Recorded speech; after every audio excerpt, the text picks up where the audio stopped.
out by saying, very importantly, that he had supported this investigation all along. He was all for protecting Robert Mueller as he went through the process and saw it to the very end. That said, he said when it comes to the FISA warrant, the Clinton campaign, the counterintelligence investigation, he said it's been swept under the rug except by a few Republicans. Those days are over. Trey Gowdy joins us now, a Fox News contributor and former chairman of the House Oversight Committee. Trey, you've been listening to this along with us. He went on to explain to those reporters that the rule of law applies to Democrats and Republicans equally here. He explained why it's time to take a look at what he called the other side of this story. What did you take away from what you just heard there from the senator? Well, Lindsay's right. There are some House Republicans that have been looking for the past 12 months at the FISA process, the origination of the FBI investigation in July of 2016. We were ridiculed by our Democrat colleagues and, quite frankly, by most people in the media for daring to ask how Jim Comey could have possibly cleared Hillary Clinton before she was interviewed. Democrats didn't want any part of that. So I am glad that Senator Graham and his Judiciary Committee is going to look at it. He's exactly right. The lady wears a blindfold. She's not a Republican. She's not a Democrat. As an American, you should want a Department of Justice and an FBI that you can have confidence in.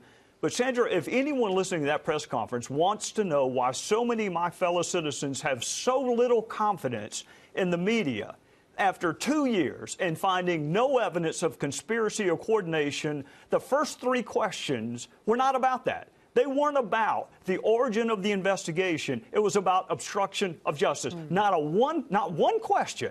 There was three questions about obstruction and one about whether or not Lindsay should hold a campaign event in Florida. Nothing about the past 25 years, 2 years, $25 million, 500 witness interviews. No media inquiries about that. It reminds you of this picture that stood out to all of us, James Comey tweeting out a picture of him standing in the forest with the title, "So Many Questions," to which Lindsey Graham retweeted with the reply, "Could not agree more. See you soon." It leaves us wondering what is next as far as further investigations, where exactly he's going to go with that. What he did confirm at the podium just now, Trey, is that William Barr should testify, he said. As far as whether Robert Mueller will be put on the stand, he said he's going to leave it up to William Barr. What does happen next, Trey? Yeah, I was with Lindsay all day yesterday and talked to him last night after the Comey tweet came out.